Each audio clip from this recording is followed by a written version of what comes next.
Hello, my name is Brad Dawson, Managing Director of LTV Dynamics and author of the book, The Disruptive Warrior, The Hero's Journey to Corporate Actualization. This video is a little different than the other videos that I've done. It focuses on a case study for executive education. The video you're about to see and the content involved in here is a compilation of activities that I've done in higher education and provides pathways, ideas, and quite frankly resolutions for those of you in the executive education industry. You may remember from my earlier video, looking for industry disruptors, we focused on really 4 phases in terms of assessing the value of an organization and determining if it was a candidate for disruption. The first was understanding your starting point. Specifically, where are you starting your journey? Second is identifying and leveraging your hidden assets. Third is growing your revenue. And then fourth is actually achieving disruption. This video will walk you through that process focused on executive education. And as I mentioned, it really is a compilation of colleges and universities that I've worked with over the past several years. I look forward to your thoughts about this below, and if you're interested in videos like this in the future, please subscribe to this YouTube channel. In determining your starting point, we look at 4 aspects: where your organization resides on the corporate actualization pyramid, which phase of the business cycle is currently being occupied by your organization, a trend assessment of the organization's revenue per customer metric and overall percentage of penetration into the offerings portfolio, and finally, an assessment of your personnel. When most executive education functions are initially reviewed, they occupy the lowest rung on the corporate actualization pyramid, basic revenue. The primary focus is on predominantly commodity-based continuing education courses with very little, if any, legitimate executive education programs.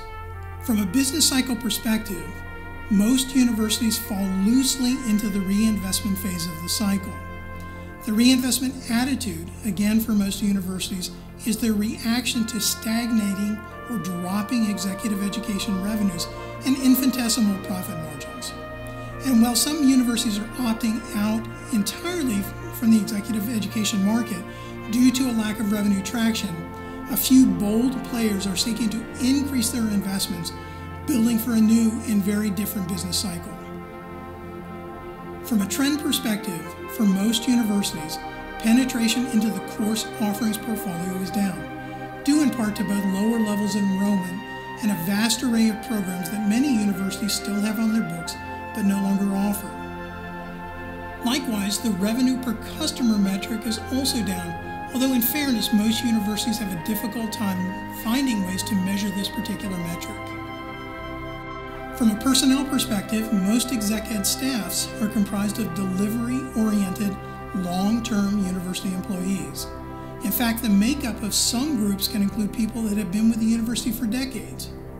And while this heads-down approach is admirable, the reality is it's lacking a sales acumen, a necessary ingredient for executive ed, and quite frankly, many programs to succeed. The second phase in the disruption process is to identify and leverage the university's hidden assets.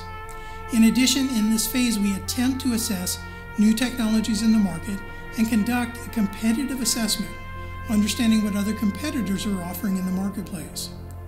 When we look at hidden assets, we most often look at those assets which do not appear on a balance sheet, yet can be leveraged for value. These include people, data stores, brand, new technologies, the workspace, and customer information. In nearly every case, it turns out that university brand is the best means to leverage value, a realization that has both positive and negative connotations. On the positive side, there's a terrific amount of vendors that are interested in sharing the university brand and are willing to pay for that opportunity, hence the creation of a new revenue stream for the university. On the negative side, most universities have regional brands as opposed to a global brand like a Harvard or Stanford.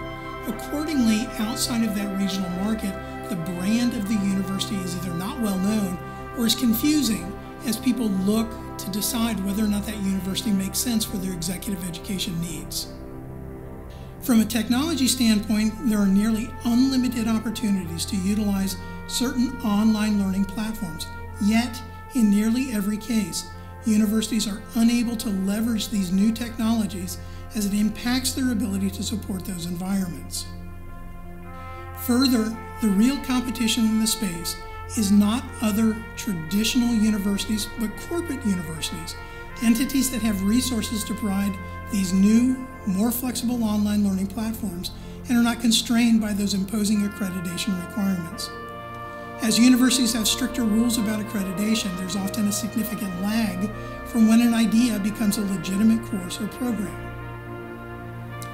As such, corporate universities have the advantage to overcome that lag by introducing new, relevant programs for their corporations, as opposed to relying on what is in many cases outdated and antiquated college and university curricula. The third phase of the disruption process is how to double the revenues in 12 to 24 months. In this case, the focus should be more on phasing out the commodity-based programs and instituting legitimate executive education programs.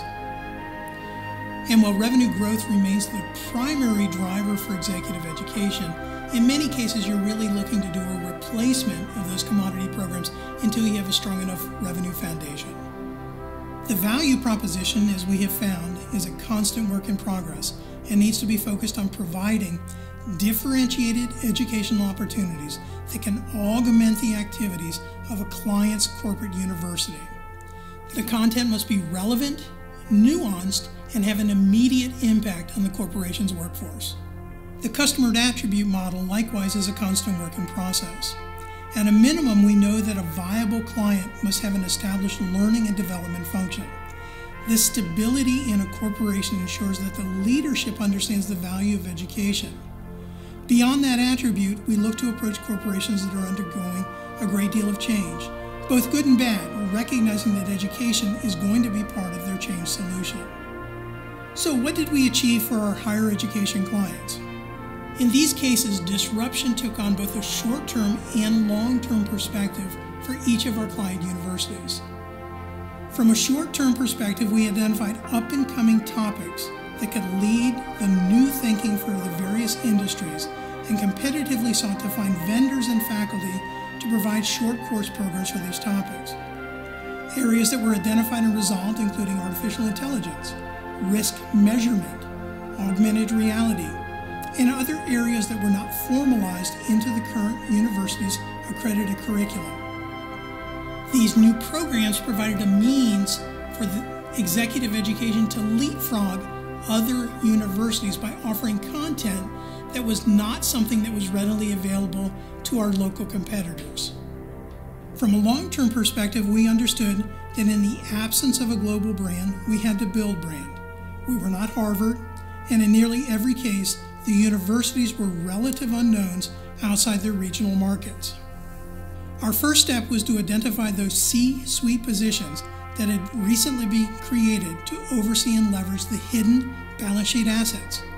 Titles such as Chief Data Officer, Chief Risk Officer, Chief Customer Experience Officer, Chief Wellbeing Officer, Chief Talent Officer were all recognized as up-and-coming positions that lacked any recognizable career paths.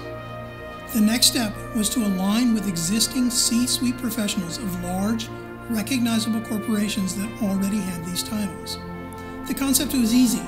By leveraging individuals under their recognizable corporate banners, it provided a near instant credibility to the university programs, helping create and foster a new university brand outside of the regional markets.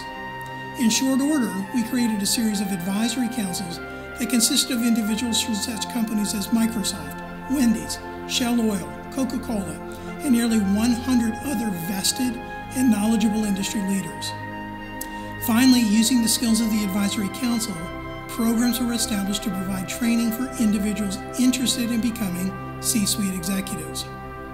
We had stepped out of the academic-only world and were leveraging the practical skills in corporations today, making us a very enviable partner to other corporations that were seeking to learn these skills. The anticipated future for these executive education programs is explore, leverage, and develop unique programs around the original research being done by these universities. Long term, it will be the value of the never-before-seen research findings applied to the corporate models that will entice corporate universities to partner with these universities. Yet, this process takes time, a lot of time, but does create a firm foundation to further build executive education into the future. Now, are you a candidate for executive education disruption? If you are, I want to speak with you. On the screen is my contact information. Let's have a discussion on how we together can grow, change, and disrupt your executive education environment. I look forward to you reaching out to me, and I look forward to exploring ways that we can bring change and disruption to your executive education environment. Thank you for taking the time to view this video. I look forward to speaking with you soon.